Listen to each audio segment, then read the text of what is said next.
এই অপেক্ষায় না থেকে তিনি চাইতে লাগলেন, লা ইলাহা ইল্লা আনতা সুবহানাকা ইন্নী কুনতু মিনাজ জালিমিন। আল্লাহ সুবহানাহু ওয়া তাআলা কোরআনে বলছে, লাউলা ইউসাব্বিহ, ইউনূস যদি মাছের পেটে আমার তাসবিহ পাঠ না করত, আমাকে স্মরণ না করত, লালাবিতা ফীহি ইলা ইয়াউমি ইউবআসুন, তাহলে আমি ইউনূসকে মাছের পেটে কিয়ামত পর্যন্ত রেখে দিতাম। আর রাসূল সাল্লাল্লাহু আলাইহি ওয়াসাল্লাম বলছেন, যেই দোয়া দিয়ে আল্লাহ ইউনূসকে বাঁচিয়েছেন, পৃথিবীর যে কোনো বিপদে যে কোনো ব্যক্তি যদি ওই দোয়া পাঠ করে, আল্লাহ তাকে বিপদ থেকে বাঁচাবেন। এবং আব্বু যখন ঘটনাটা শোনাচ্ছেন সিলেটে, যে যখন চারিদিক থেকে কাঠ, ৬-৭ ফুট লম্বা কাঠ, বাঁশ দিয়ে ডান দিক বাম দিক পিছন দিক থেকে মারতে লাগলো, এবং তাদের চেহারার রাগ, ক্ষোভ, বিদ্বেষ, প্রতিশোধ পরায়ণতা দেখে আমি আর মনে মনে বলতে লাগলাম যে আমার ভাগ্যে কি মৃত্যু এভাবেই লেখা ছিল? তবে আমি মুখে পাঠ করছিলাম, লা ইলাহা ইল্লা আনতা সুবহানাকা ইন্নী কুনতু মিনাজ জালিমিন। তো বিপদে পড়লে এই দোয়া পাঠ করতে হয়, এবং এই দোয়া পাঠ করলে আল্লাহ বিপদ থেকে উদ্ধার করেন। এই বিশ্বাস আপনাকে 100তে 100 রাখতে হবে। কেননা ইন্নাল্লাহা আলা কুল্লি শাইইন কাদির, আল্লাহ হচ্ছেন সবকিছুর উপর ক্ষমতাবান। আরেকটা দোয়ার ঘটনা আপনাকে বলি। মুসা আলাইহিস সালাতু ওয়াস সালামকে আল্লাহ বললেন, মুসা ইযহাব ইলা ফিরআউন ইন্নাহু তাগা, ফিরআউনের নিকটে যাও, ফিরআউন অহংকারী হয়ে গেছে। তখন মুসা আলাইহিস সালাতু ওয়াস সালাম বললেন, আল্লাহ, আমার জিহ্বা নষ্ট, আমি কথা বলতে পারি না। তো আল্লাহ চাইলে সাথে সাথেই তার এই সমস্যার সমাধান করে দিতে পারতেন। আমি আসার সময় বললাম যে আমার 1 গ্লাস পানির দরকার, সাথে সাথে আপনি আমাকে 1 গ্লাস পানি দিয়ে দিলেন। আমি বললাম আমার এই জিনিস না হলে এটা হচ্ছে না, আপনি সাথে সাথে দিয়ে দিলেন। আমি বললাম আল্লাহ আমার জিহ্বার সমস্যা, আল্লাহ সাথে সাথে ঠিক করে দিলেন। তা না করে আল্লাহ শিখিয়ে দিচ্ছেন যে মুসা, আমি এমনি কাউকে কিছু দেই না, তোমার জিহ্বা ঠিক করে দিব, তবে তুমি সেটা ঠিক করে নেওয়ার জন্য বাকায়দা দোয়া করো, বাকায়দা চাও। শুধু মুখে বলবা আল্লাহ আমার জিহ্বার সমস্যা, আমি দাওয়াতি কাজ করতে পারবো না আর আমি ঠিক করে দিব, তা হবে না। আমি তোমাকে শিখিয়ে দিচ্ছি, তুমি চাও, বলো, রব্বি ইশরাহ লি সাদরি ওয়া ইয়াসসির লি আমরি ওয়াহলুল উকদাতাম মিন লিসানি ইয়াফকাহু কওলি। হে আল্লাহ, হে আমার প্রতিপালক, আমার অন্তরকে প্রশস্ত করে দিন। ওয়া ইয়াসসির লি আমরি, আমার কাজকে সহজ করে দিন। ওয়াহলুল উকদাতাম মিন লিসানি, আমার জিহ্বা থেকে জড়তা দূর করে দিন। ইয়াফকাহু কওলি, যাতে মানুষ আমার কথা বুঝতে পারে। তাহলে আল্লাহ সুবহানাহু ওয়া তাআলা দোয়া করাটা কতটা পছন্দ করেন, যে তার নবীকেও কিছু দিবেন তো দিচ্ছেন না, আগে দোয়া করিয়ে নিচ্ছেন, তারপরে দিচ্ছেন। এটা হলো দোয়ার ক্ষমতা, দোয়ার প্রয়োজনীয়তা। কেন দোয়া এমন এক জিনিস, জাকারিয়া আলাইহিস সালাতু ওয়াস সালাম যখন মারিয়াম আলাইহাস সালাতু ওয়াস সালামের নিকটে গেলেন, তখন কোরআনের ওই আয়াতে বলা আছে, কুল্লামা দাখালা আলাইহা জাকারিয়াল মিহরাব ওয়াজাদা ইনদাহা রিজকা, যখনই জাকারিয়া মারিয়ামের নিকটে প্রবেশ করেন, তখনই দেখেন অসময়ের রিজিক, অসময়ের খাদ্যদ্রব্য, অসময়ের ফলমূল। তখন তিনি বলেন, ইয়া মারিয়াম আন্না লাকি হাযা, মারিয়াম, এই অসময়ের ফলমূল, অসময়ের খাদ্যদ্রব্য কোথায় থেকে এসেছে? তখন মারিয়াম উত্তরে বলছেন, হিয়া মিন ইনদিল্লাহ, এই অসময়ের খাদ্যদ্রব্য ফলমূল আল্লাহর পক্ষ থেকে এসেছে। ইন্নাল্লাহা ইয়ারযুকু মান ইয়াশা বিগাইরি হিসাব, আল্লাহ যাকে চান তাকে বেহিসাব রিজিক দান করতে পারেন। তো জাকারিয়া নবী হওয়ার পরও আল্লাহর ক্ষমতার বাস্তব চাক্ষুষ প্রমাণ দেখতে পেয়ে ওনার মনে হলো, এতদিন মনে হয়নি, এখন উনি চোখের সামনে চাক্ষুষ প্রমাণ দেখতেছেন আল্লাহর নিদর্শনে। তখন ওনার মনে হলো, যে আল্লাহ মারিয়ামকে অসময়ে ফল দিতে পারে, সে আল্লাহকে আমাকে অসময়ে সন্তান দিতে পারে না? এটা তার মনের মধ্যে আঘাত করে। এবং মারিয়ামের মতো সতী সাধবী পরহেজগার সন্তান যদি ইমরান পেতে পারে, ইমরানের স্ত্রী পেতে পারেন, তো আমি কি একটা সৎ সন্তান আল্লাহর কাছে পেতে পারি না? তো কোরআনের আয়াতে বলা আছে পরের বাক্যে, হুনালিকা দাআ যাকারিয়া রাব্বাহ, ওখানেই যাকারিয়া দাঁড়িয়ে গেলেন সালাতে। তো দোয়া করার জন্য কিসে দাঁড়াতে হয়? পৃথিবীতে দোয়ার সবচেয়ে বড় মাধ্যম কি বলেন তো? সালাত। সালাত শেষ হয়ে যাওয়ার পরে কেউ যদি বলে ভাই দোয়া করবেন না, তাহলে ও জাহেল।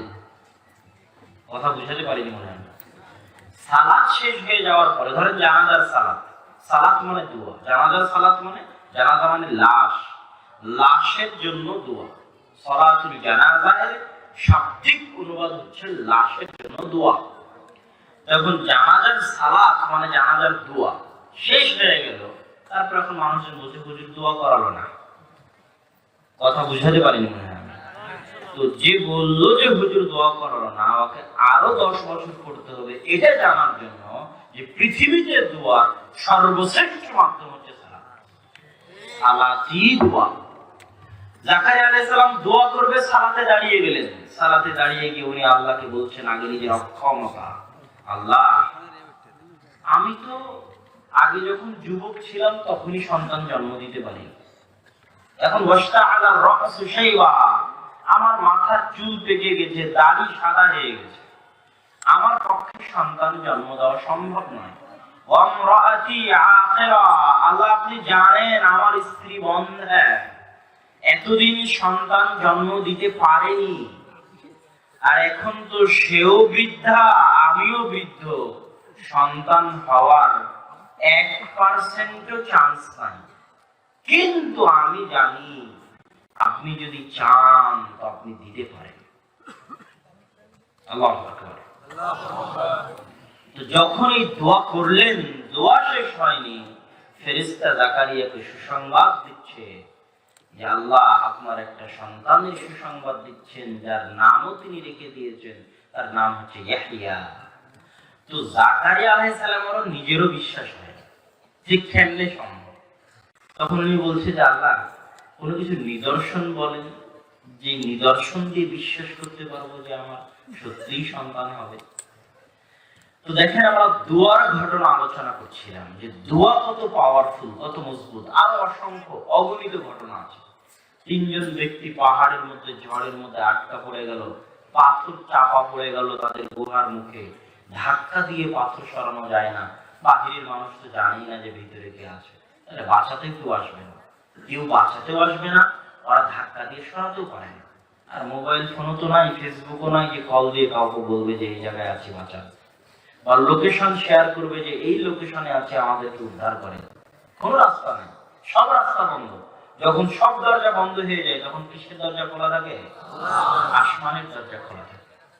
পৃথিবীর সব দরজা যখন বন্ধ হয়ে যায় তখন একটা দরজা খোলা থাকে, সেটা আসমানের দরজা। আর এটা সবচেয়ে শক্তিশালী দরজা, সবচেয়ে পাওয়ারফুল দরজা। কিন্তু মানুষ সেখানে যাওয়া জানে না, মানুষ সেখানে চাওয়া জানে না। এই চাওয়াটা মানুষকে জানতে হবে। দুই 3 জন ব্যক্তি নিজ নিজ সৎ আমলের দোহাই দিল আল্লাহর কাছে, ওসিলা দিল। দোয়া করতে হলে সৎ আমলের ওসিলা দিয়ে দোয়া করতে হয়। এই জন্য এমন কিছু সৎ আমল রাখতে হয় যেই সৎ আমলটা 100তে 100 আল্লাহর জন্য। সবাই এখানে উপস্থিত আছে, নিজের আত্মাকে জিজ্ঞেস করেন তো কোন সৎ আমলটা 100তে 100 আপনি আল্লাহর জন্য করেছিলেন বলে মনে হয় না? সবগুলো দিন নিয়তের কোনো না কোনো সমস্যা আছে। যদি মনে না হয় তাহলে অবশ্যই জরুরি ভিত্তিতে একটা হলেও সৎ আমল করুন, যেটা আপনার স্ত্রীও জানবে না, যেটা আপনার সন্তানও জানবে না। স্ত্রী জানলেই তো অন্তরে ধোঁকা আসতে পারে, সন্তান জানলেই তো অন্তরে ধোঁকা আসতে পারে। যেটা শুধু আপনি জানবেন আর আপনার রব জানবে, যেটাতে ইখলাস হবে 100তে 100, যেটা সম্পূর্ণরূপে আপনার রবের সন্তুষ্টির জন্য হবে, আপনার সাথে আপনার রবের সম্পর্ক থাকবে, যোগাযোগ থাকবে, ওই একটা আমল কোন বিপদে আপনি ওসিলা হিসেবে ব্যবহার করতে পারেন দোয়ার জন্য। এই জন্য সকলেই কিছু আমল রাখতেন, যে আমলের খবর তাদের স্ত্রী সন্তানেরাও জানত না, যেন ওই আমলের মধ্যে ইখলাসের ত্রুটি না সৃষ্টি হয়। তারা 3 জন নিজ নিজ সৎ আমলের বর্ণনা দিল, আল্লাহর কাছে চাইলো, আর পাথর নিজে থেকে একটু একটু করে সরে যেতে লাগলো। আল্লাহু আকবার। এটা দোয়ার ক্ষমতা। দোয়ার শক্তি। তো আমি বলছিলাম যে বক্তব্যের শুরুতে আপনাদের নিকটে আবেদন, অন্য কিছু চাই না, আপনারা অবশ্যই আপনাদের শ্রদ্ধেয় শেখ আব্দুর রাজ্জাক বিন ইউসুফ, তার আহাল পরিবার, সন্তান সন্ততি এবং তার প্রতিষ্ঠান, তার দ্বীনি কার্যক্রম সবকিছুর জন্য কিছু করতে পারেন আর না পারেন, অন্তরস্থল থেকে দোয়া করবেন যেন আল্লাহ সেগুলোকে কবুল করে, আমিন। এবং আল্লাহ সুবহানাহু ওয়া তাআলা তাকে দুনিয়াবি আসমানি যাবতীয় বালা মুসিবত বিপদ আপদ থেকে, মানুষের ষড়যন্ত্র থেকে, বদনজর কুদৃষ্টি থেকে, মানুষের হিংসা বিদ্বেষ থেকে হেফাজতে করে নেক হায়াত দান করেন, আমিন। আপনাদের নিকটে এই দোয়ার আবেদন জানিয়ে আজকে আমার সংক্ষিপ্ত বক্তব্যের বিষয়বস্তু রিজিক। রিজিক এমন এক জিনিস যেটার প্রয়োজন পৃথিবীতে সবার। রুজি এমন এক জিনিস যেটার মুখাপেক্ষী পৃথিবীর সকলেই।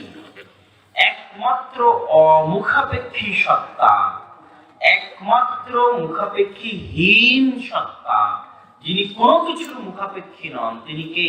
আল্লাহ। আল্লাহ সুবহানাহু ওয়া তাআলা কোরআনে বলেছেন, কুল হুয়াল্লাহু আহাদ আল্লাহুস সামাদ, বলো আল্লাহ এক অদ্বিতীয়, আল্লাহুস সামাদ, আল্লাহ হচ্ছেন মুখাপেক্ষীহীন।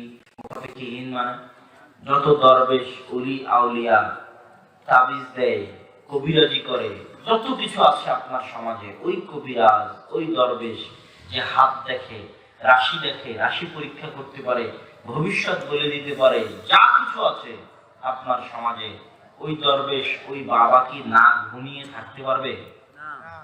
কথা বলেন না যে ওই দরবেশ, ওই বাবা কি পেশাব পায়খানা না করে থাকতে পারবে? ও যদি কাজ করে তাহলে কি ক্লান্ত হবে না? যদিও পেশাব পায়খানা না করে থাকতে না পারে, যদিও না ঘুমিয়ে থাকতে না পারে, তাহলেও ঘুমের মুখাপেক্ষী, তাহলেও পেশাব পায়খানার মুখাপেক্ষী। না খেয়ে যদি থাকতে না পারে, তাহলেও খাবারের মুখাপেক্ষী।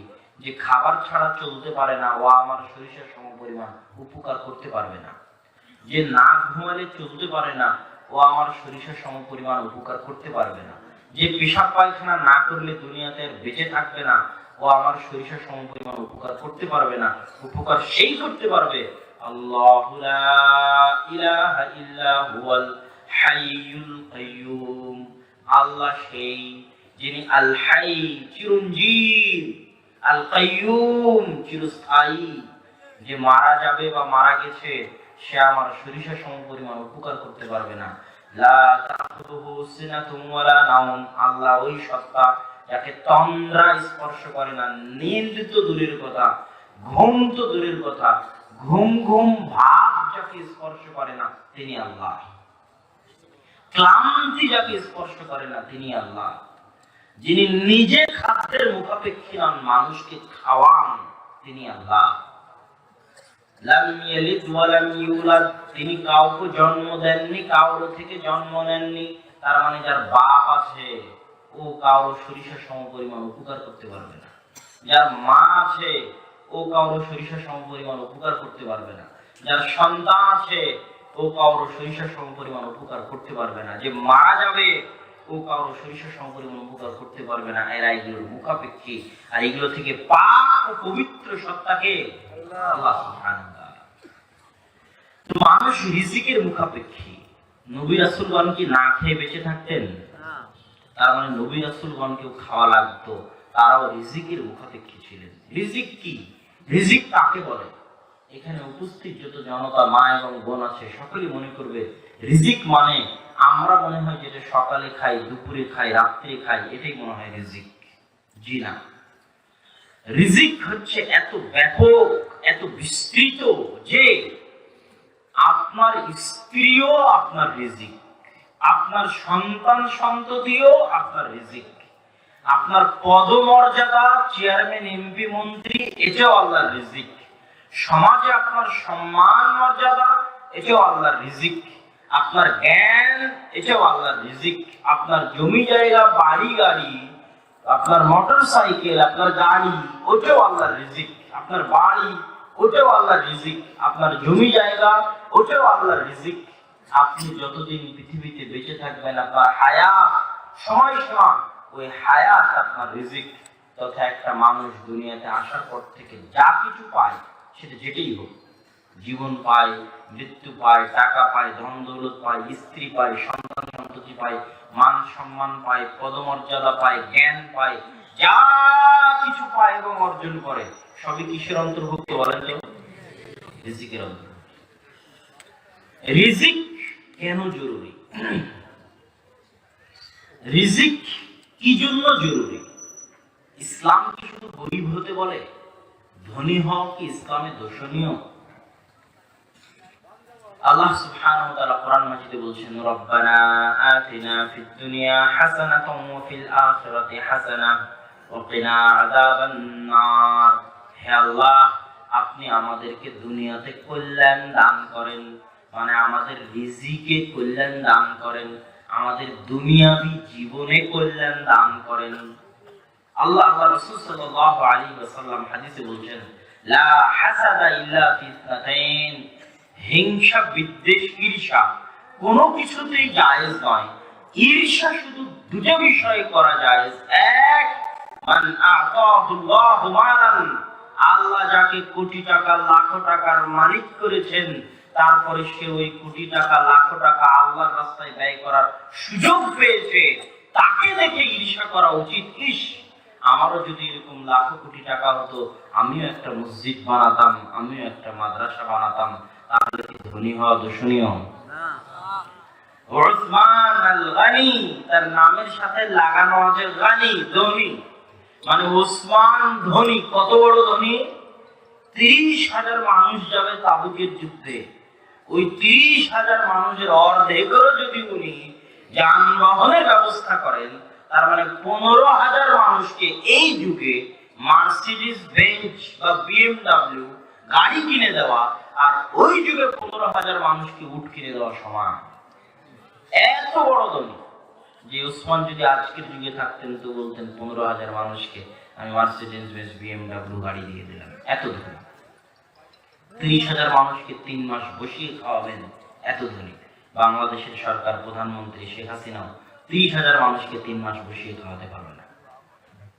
উনি পেরেছেন, উনি ধনী। মানে ধনী হওয়া খারাপ নয়।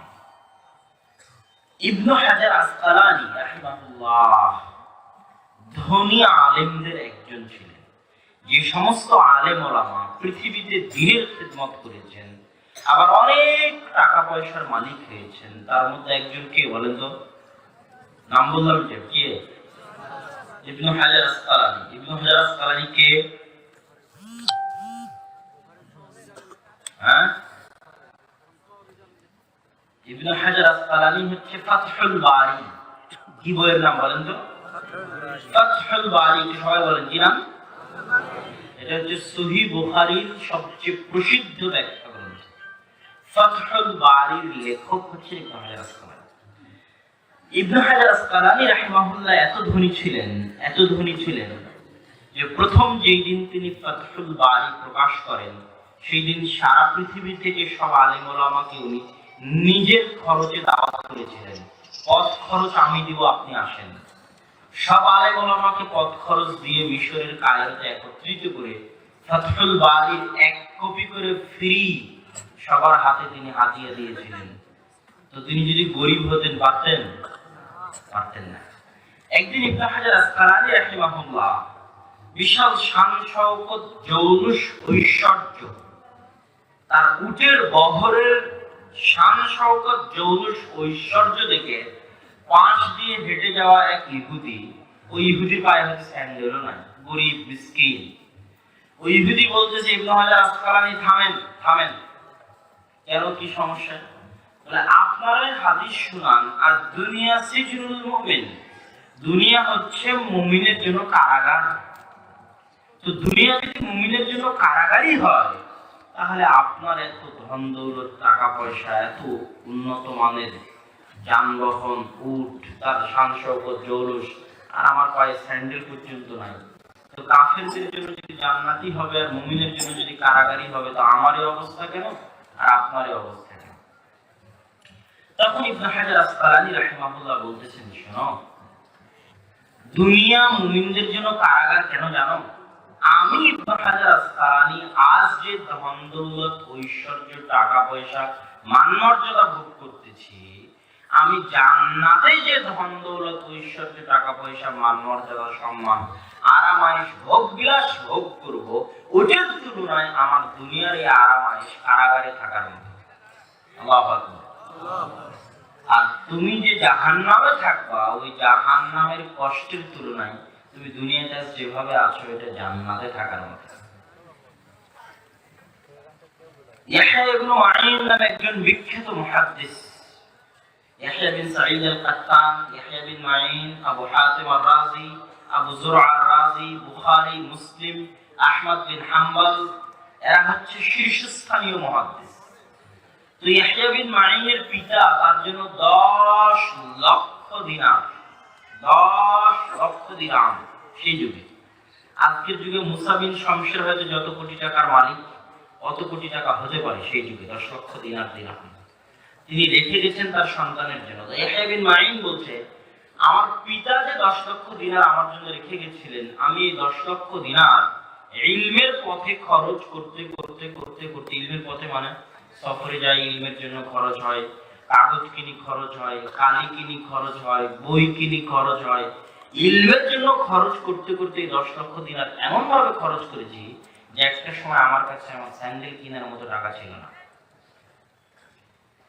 তো সম্মানিত উপস্থিতি, যেটা আমি বলতে চাচ্ছিলাম সেটা হচ্ছে ধন দৌলত দোষণীয় নয়, ধন দৌলত ত্রুটিযুক্ত নয়। সাহাবায়ে কেরাম যখন মদিনা থেকে মক্কা থেকে হিজরত করে মদিনায় গেলেন, তখন সাহাবীরা বলেননি মদিনার আনসারদেরকে যে একটু শোয়ার জায়গা দাও, শুয়ে গেলাম, তোমরা খাবার দিলে অনেক নেকি পাবা, আমাকে 3 বেলা খাবার দিও, আমি মিসকিন মানুষ, ফকির মানুষ, 3 বেলা খাবার দিও, অনেক নেকি পাবা, এই কথা বলেন। আরে ঢুকে আগে বাড়িতে না ঢুকে মদিনায় ঢুকে আগে বলে যে বাজার কোথায় দেখাও, বাজারে নিয়ে চলো ব্যবসা করবো। আব্দুর রহমান বিন আউফ, বাজারে নিয়ে চলো ব্যবসা করবো। বসে থেকে ফকিরি করে মিসকিনি করে খেতে রাজি নয়, ব্যবসা করে আল্লাহর দেওয়া রহমত বরকত উপার্জন করে খেতে রাজি। তার মানে ধনী হওয়া দোষণীয় নয়। এবার আসি, ধনী হওয়া কখন দোষণীয়? যখন আপনি সেটা অর্জন করবেন হারাম উপায়ে। আচ্ছা, রিজিকের মালিক কে বলেন তো? আল্লাহ। এটা মুখের কথা না অন্তরের বিশ্বাস? যদি আপনার অন্তরের বিশ্বাস হয়ে থাকে, তাহলে আমি আপনাকে আজকে একটা প্রশ্ন আপনার মাথায় রেখে গেলাম। যারা যারা উচ্চারণ করেছেন মুখ দিয়ে রিজিকের মালিক আল্লাহ, তাদের কেউ যদি কোনোদিন অতীতে, এখন, বর্তমানে, ভবিষ্যতে কোনোদিন 4 আনা টাকা হারাম পন্থায় উপার্জন করে থাকেন, করছেন, ভবিষ্যতে করবেন বলে পরিকল্পনা করে থাকেন, তাহলে আপনি আল্লাহকে রিজিক দাতা মানেন, এই দাবিতে মিথ্যুক। যদি মিথ্যুক না হন, তাহলে আমি আর বক্তব্য দিব না, এখান থেকে বক্তব্য বন্ধ করে চলে যাব। আপনি যদি অন্তর থেকে বিশ্বাস করেন রিজিকের মালিক আল্লাহ, রিজিক দিতে পারেন আল্লাহ, তাহলে একটা টাকাও আপনি হারাম পন্থায় উপার্জন করার কথা ভাবতেন না। কথা কি আমি বুঝাতে পেরেছি? তো দোষণীয় কখন? যখন মানুষ দিনকে বিসর্জন দিবে দুনিয়া পাওয়ার জন্য, হারাম রাস্তায় দৌড়াবে দুনিয়া উপার্জনের জন্য, তখন দোষণীয়। তখন কেমন দোষণীয়? রাসূল সাল্লাল্লাহু আলাইহি ওয়াসাল্লাম বলছেন, ইয়াকুলু ইবনু আদম মালি মালি মালি, আদম সন্তান বলে হায় আমার টাকা, হায় আমার টাকা। সকালে টাকা, দুপুরে টাকা, সন্ধ্যায় টাকা, টাকার জন্য পাগল। আব্দুদ দিনার আব্দুদ দিরহাম, টাকার গোলাম, টাকার কৃতদাস।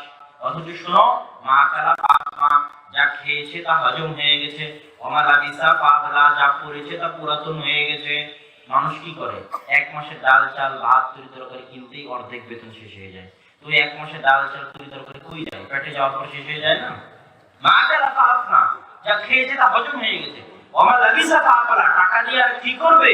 জামা কাপড় কিনবে দামি দামি, ওই দামি দামি জামা কাপড় একদিন নষ্ট পুরাতন হয়ে যাবে না? যাবে না? যাবে। আর এই দুটোর বাইরে যা কিছু থাকে, এই দুটোর বাইরে কি থাকতে পারে? বিশাল একটা বাড়ি বানিয়েছে। দুটোর বাইরে কি থাকতে পারে? গাড়ি কিনেছে। দুটোর বাইরে কি থাকতে পারে? জমি জায়গা কিনেছে। দুটোর বাইরে কি থাকতে পারে? ব্যাংকে অ্যাকাউন্ট খুলে ব্যাংকের অ্যাকাউন্টে টাকা রেখেছে। আল্লাহ রাসূল সাল্লাল্লাহু আলাইহি ওয়াসাল্লাম বলেছেন, এই দুটোর বাইরে আর যা কিছু আছে তার একটাও তার নিজের নয়, মরলেই অন্যজনের হয়ে যাবে। এই যে জমিতে আমরা বসে আছি, 100-200 বছর আগে কেউ না কেউ জমির মালিক ছিল না, ছিল না? এখন কি আছে নাকি? তাহলে সে কি এই জমির প্রকৃত মালিক? প্রকৃত মালিক নয়। প্রকৃত মালিক কে? আল্লাহ। হাত বদল হয়েছে মাত্র মালিকানা। 20 বছরের জন্য ওর কাছে লিজ ছিল, 20 বছরের জন্য তার কাছে ছিল, তারপর নাই, শেষ হয়ে গেছে। এই জমি এই মাটি ছেড়ে দিয়ে সে চলে গেছে। রাসূল সাল্লাল্লাহু আলাইহি ওয়াসাল্লাম বলেন, শোনো, দুনিয়ার দাম কত টাকা তোমরা জানো? আজ সাতক্ষীরা শহরে বাস্তব বাজারে কত দাম হতে পারে এক কাঠা জমির দাম? সাতক্ষীরা শহরে কত হতে পারে? খুলনা বিভাগীয় শহরে কত হতে পারে? ঢাকায় ধানমন্ডি, উত্তরা, বসুন্ধরা, গুলশানে কত হতে পারে? ওই জমি লন্ডনে কত হতে পারে? ওই জমি আমেরিকার New York, Washington DC, Silicon ভ্যালিতে কত হতে পারে? সারা পৃথিবীতে যত বিঘা জমি আছে সব বিঘা জমির দাম টোটাল কত হতে পারে? এই জমিতে যত গাছ গাছালি, ফল ফসল ফলাদি অতীতে উৎপন্ন হয়েছে, আজ হচ্ছে, ভবিষ্যতে হবে, তার দাম কত টাকা হতে পারে? এই জমিতে তৈরি হওয়া যত বাড়ি আছে, যত ফ্ল্যাট আছে, কোটি কোটি টাকা দামের ফ্ল্যাট, সবগুলো ফ্ল্যাটের দাম এক জায়গায় করে কত টাকা হতে পারে? যত গাড়ি আছে কত টাকা হতে পারে? এই জমির নিচে লুকিয়ে থাকা যত খনিজ দ্রব্য আছে, তেল, গ্যাস, কয়লা, স্বর্ণ, তার দাম কত হতে পারে? পানির নিচে যে থাকা যত মাছ আছে, ঘের আছে, ঘেরের চিংড়ি আছে, সমুদ্র আছে, সমুদ্রের মাছ আছে, ওগুলোর দাম কত টাকা হতে পারে? রাসূল সাল্লাল্লাহু আলাইহি ওয়াসাল্লাম বলেন, শোনো, এগুলোর দাম আল্লাহর নিকটে একটা মরা কান কাটা ছাগলের সমানও নয়।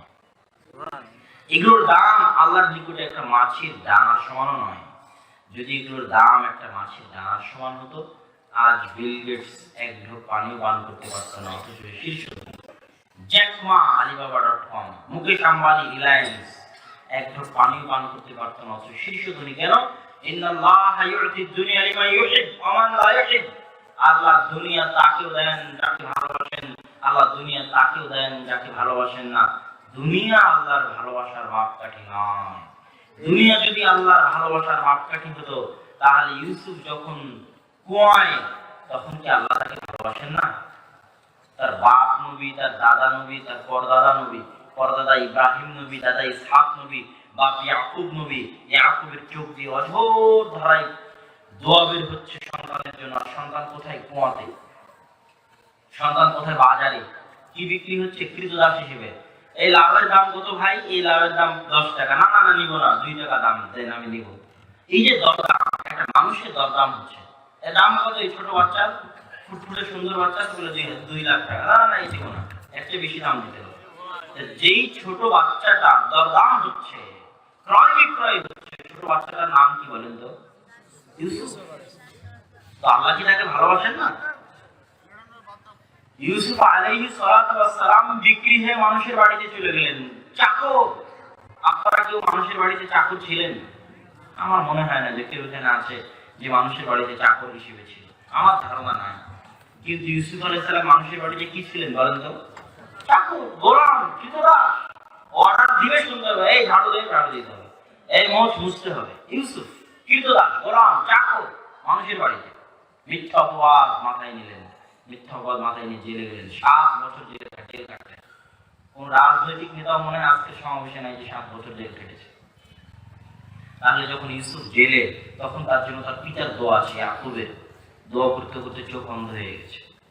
দাদা তো নবী আছে, পরদাদা তো নবী আছে, নিজেও নবী। যখন মানুষের বাড়িতে চাকর, তখন নিজে নবী। পিতার দোয়া আছে, দাদা নবী, পরদাদা নবী। তাহলে ইউসুফকে কি আল্লাহ ভালোবাসেন না? ইউসুফকে আল্লাহ ভালোবাসেন, এটা প্রমাণ তো আর তার কৃতদাস হওয়া নয়। কেন? আল্লাহর ভালোবাসার প্রমাণ তো দুনিয়া নয়। ইউসুফকে যে আল্লাহ ভালোবাসেন, এটা প্রমাণ হচ্ছে আল্লাহ তাকে জেনার মতো গুনাহ থেকে বাঁচিয়ে নিয়েছিলেন। এটা হচ্ছে আল্লাহর ভালোবাসার প্রমাণ।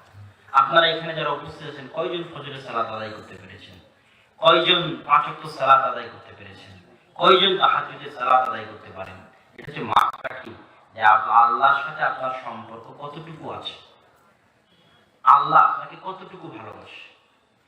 আপনি মনে করছেন, কই আমি তো সুদের টাকা দিয়ে ঘর বাড়ি ভর্তি করে ফেলেছি, কই আমার তো কোনো গজব আসে না, আমার প্রতি কোনো আজাব আসে না, আমি তো রাত দিন জুয়া, তাস, গেম, ফ্রি ফায়ার পাবজি খেলে শেষ করে দিচ্ছে, কই কানে ইয়ারফোন, গান বাজনা, ড্যান্স, নাচ গান, কই কোনো গজব তো আসে না।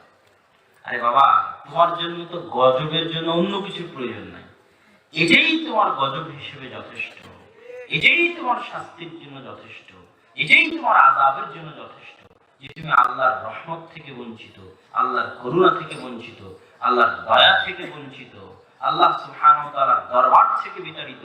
আল্লাহ তোমাকে এমন এক জঘন্য কাজে লিপ্ত রেখেছে, এমন এক হারাম কাজে লিপ্ত রেখেছে, যে হারাম, যে জঘন্য কাজের কারণে আল্লাহর সাথে তোমার সম্পর্ক ছিন্ন হয়ে গেছে। এটাই তোমার জন্য সবচেয়ে বড় আযাব, সবচেয়ে বড় শাস্তি। এটা যখন মানুষ বুঝতে পারবে, তখন মানুষ বুঝতে পারবে যে দুনিয়ার বাস্তবতা কি, রিয়ালিটি কি। সম্মানিত উপস্থিতি, আমরা আলোচনা করছিলাম রিজিক। প্রথমে আলোচনা করলাম রিজিক কাকে বলে, তারপর আলোচনা করলাম ধনী হওয়া দোষণীয় কিনা, তারপর আলোচনা করলাম ধনী হওয়া কখন দোষণীয় এবং দুনিয়ার দাম আল্লাহর নিকটে কেমন।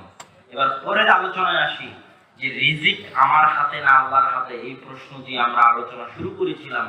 এই প্রশ্নের একটা আয়াত আল্লাহ সুবহানাহু ওয়া তাআলা কোরআন মাজিদে বলছেন, ওয়ামা মিন দাব্বাতিন ফিল আরদি ইল্লা আলাল্লাহি রিজকুহা। জমিনের বুকে বিচরণ করে, দাব্বা মানে বিচরণ করা, দাব্বা ইয়াদুব্বু মানে চলা। জমিনের বুকে বিচরণ করে এমন কোন মানুষ জন্তু দূরে থাক, কীট পতঙ্গ, পোকামাকড়, পশু পাখি, জীব জন্তু যা কিছু আছে জমিনে বিচরণ করে, জীবন আছে, এদের সকলের রিজিকের দায়িত্ব আমি আল্লাহ বহন করি। এটা আল্লাহ সুবহানাহু ওয়া তাআলার ওপেন চ্যালেঞ্জ। রাসূল সাল্লাল্লাহু আলাইহি ওয়াসাল্লাম হাদিসে কুদসিতে বলছেন, ইয়া বানি আদম, হে আদম সন্তান, আন্নাকুম কুল্লুকুম জায়ে', হে আদম সন্তান তোমরা সবাই ক্ষুধার্ত। আজকে এই প্যান্ডেলে যত মানুষ বসে আছে সবাই ক্ষুধার্ত।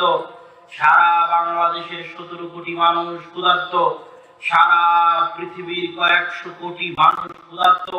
শোনো, খেতে পেয়েছে সেই মান আতআমতুহু, আমি আল্লাহ যাকে খেতে দিয়েছি। আল্লাহু আকবার। যে সবাই ক্ষুধার্ত, খেতে পেয়েছে ওই যাকে আমি আল্লাহ খেতে দিয়েছি। ফাস্তাতিমুনি উতইমুকুম, খেতে চাও আমার কাছে, আমি তোমাদেরকে খেতে দিব। এটা আল্লাহর ওয়াদা। আরেক হাদিসে কুদসিতে রাসূল সাল্লাল্লাহু আলাইহি ওয়াসাল্লাম বলেন, মহান আল্লাহ বলেন, লাউ আন্না আউওয়ালাকুম ওয়া আখিরাকুম ওয়া ইনসাকুম ওয়া জিন্নাকুম, হে দুনিয়ার মানুষ, তোমাদের প্রথম তথা আদম আলাইহিস সালাতু ওয়াস সালাম থেকে নিয়ে তোমাদের শেষ তথা কিয়ামত পর্যন্ত, জিন তাদের প্রথম থেকে নিয়ে জিনের শেষ পর্যন্ত সকল লাখো কোটি মানুষ যদি এরকম এক খোলা মাঠে একত্রিত হয়, আজকে আমরা যেমন খোলা মাঠে একত্রিত হয়েছি, ফাসাআলু মাসআলাতাহুম, আর খোলা মাঠে একত্রিত হয়ে সকলে যার যা চাওয়ার আছে সেটা চায়। কে কি চায়? যার যা চাওয়ার আছে সেটা চায়। কে 100 কোটি টাকা চায়, কে 100 তলা বাড়ি চায়, 1000 বিঘা জমি চায়, সুন্দরী নারী চায়। যার যা চাওয়ার আছে একসাথে একবারে একই মাঠে আদম থেকে নিয়ে কিয়ামত পর্যন্ত সব মানুষ, জিনের শুরু থেকে নিয়ে শেষ পর্যন্ত সব দিনের সব চাওয়া আমি আল্লাহ একবারে যদি পূর্ণ করে দিই, তো আমার নিকটে যে ধন ভাণ্ডার আছে সেখান থেকে ততটুকু কমতি সৃষ্টি হবে না। একটা সুই সমুদ্রে ডুবানোর পর ওই সুই উঠিয়ে নিলে সুইয়ের সাথে লেগে থাকা পানির জন্য সমুদ্রের পানিতে যতটুকু কমতি সৃষ্টি হয়, আমি আল্লাহ আমার ধন ভাণ্ডারে ততটুকু কমতি সৃষ্টি হবে না। এই জন্য আল্লাহর নাম হচ্ছে আল গানি, আসল ধনী। পৃথিবীতে যত ধনী আছে সবাই ফকির। আনতুমুল ফুকারা, এটা আল্লাহর কথা। যে তোমরা সবাই ফকির। কি জন্য ফকির? আজকে টাকা পয়সা আছে, আল্লাহ কালকে মিসকিন বানিয়ে দিতে পারে। এটা আল্লাহর পৃথিবীতে আল্লাহ সুবহানাহু ওয়া তাআলার আদিকাল থেকে পৃথিবী পরিচালনায় আল্লাহর মূলনীতি। তো আমরা আলোচনা করছিলাম যে রিজিকের মালিক কে?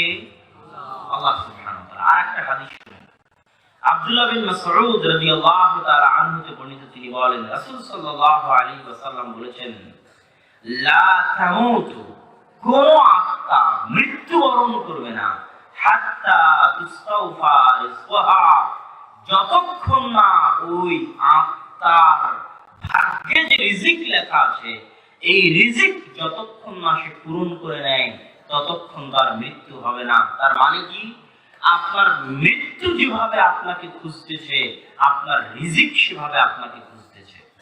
কেন বলেন তো? কেননা আমি আপনি কি চিরদিন বেঁচে থাকবো? মারা যাবো। যদি আমাদের মারা যেতে হয় তো রিজিক তো শেষ করতে হবে। রিজিক না শেষ হলে কি মারা যাব?